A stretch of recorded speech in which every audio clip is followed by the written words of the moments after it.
All right, let's get right into it. If you're using a powerful AI, say something like Codex, across a bunch of different projects, you probably know the feeling. It's an incredible tool, but wow, it can also be just pure chaos. So how do you give it the keys to your entire workspace without it immediately deciding to, drive through a wall? And see, this is the million-dollar question, right?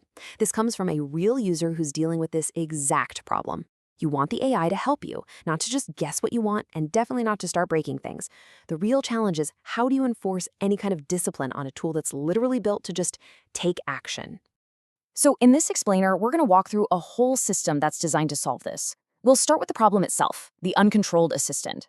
Then we'll introduce this idea of a workspace operating system and break down the 3 key files that make it work. After that, we'll get into the AI's mandatory entry protocol, talk about building a central brain for all your projects, and finally, we'll look at the results, going from total chaos to real discipline. Okay, so first things first, let's really frame the problem here. What actually happens when you just let a powerful AI loose in a complex environment without any rules? This analogy just nails it. Your AI has all this incredible potential, but if you drop it into a messy workspace with a dozen different project folders, it's like a brand new intern with a ton of energy, but no map. It's just guessing. It has no idea which project is the main one, which one is just an experiment, or where the shared documents live.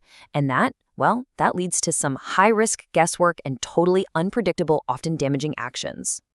So the answer isn't to hold the AI back, it's to guide it. And this brings us to the core concept here, creating a parent framework, or what we're calling a workspace operating system. And here's the solution, really, as an architecture. The absolute key idea is that root-level control layer. See, instead of giving the AI rules inside every single project, you create one set of instructions at the very top that governs the entire workspace. This forces the AI to zoom out and get the big picture before it's allowed to zoom in on any single task. And that's the crucial point. This isn't about buying some new piece of software. It's about structure. It's about process. It's about designing a system of simple text files that act as guardrails, making sure that no matter how many projects you add, the AI always knows the rules of the road.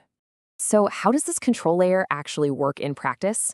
Well, it all comes down to 3 essential files that you place right in your root directory. This table lays it all out perfectly. First, you have Workspace MD. Think of this as the company handbook. It explains the big picture mission and how all the projects relate to each other. Second, there's Project Index MD. This is your office directory. It lists every single project folder and explains what it's for. It's basically a router for any task. And finally, the most important one for safety, Agents MD. This is the security protocol. It defines the strict, non-negotiable rules that AI has to follow the second it enters the workspace. And this brings us to the real engine of the whole system, the entry protocol. This is the mandatory procedure, the standard operating procedure that's defined in that root agents.md file. This sequence is everything. The AI is literally forbidden from doing anything until it completes these steps. It must first read the handbook, then the directory, and then figure out where the task actually belongs. And only after it's identified the right project and read its own local rules can it even think about modifying a file. This is how you build in discipline from the ground up. And here are the non-negotiables. These rules, also in that root agents.md, they act as a global safety net. That second point is absolutely crucial, making a distinction between understanding a task and executing it. If you're just asking a question about architecture, the AI's job is to analyze and respond, not to start writing code. This one rule alone prevents so many errors. So what you're really doing here is shifting your mindset. You're not just throwing prompts at some mindless tool anymore, you're defining a job role. By calling the AI a workspace maintainer, you're telling it that its #1 job is to protect the health and integrity of the entire system, not just to blindly complete whatever task you give it. You're basically professionalizing its behavior. Now, a disciplined system is great. But what about a smart system, a system that learns? That's where the idea of a central knowledge hub comes into play. The next step is to basically promote one of your projects, in this case it's called the LLM Wiki, to be more than just another folder. It becomes the official knowledge layer for the entire workspace. This is the one place where all cross-project insights, all key decisions, and all shared methods are stored. And this is what stops knowledge silos from forming. Now pay attention to that last point. The AI is required to precipitate new learnings back into the wiki. What does that mean? It means after it solves a really complex problem that touched, say, 3 different projects, its job isn't done. It has to then document that solution in the central brain for the future. So the system is constantly learning and getting smarter. So does all this theory actually work out in the real world? Yep, absolutely. Let's take a look at the payoff. And here it is. This is the proof. This is a direct quote from the AI agent itself when it was asked what it should do when it enters the workspace.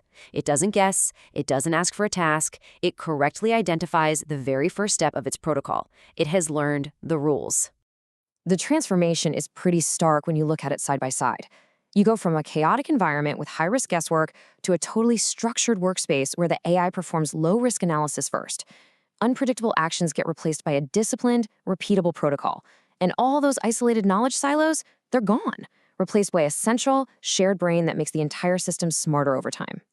So I'll just leave you with this question to think about. Right now, in your own workflow, is your AI a powerful, but let's be honest, reckless intern dropped into a city with no map? Or is it a professional, disciplined workspace maintainer? With a simple, scalable operating system like this one, you can make absolutely sure it's the latter.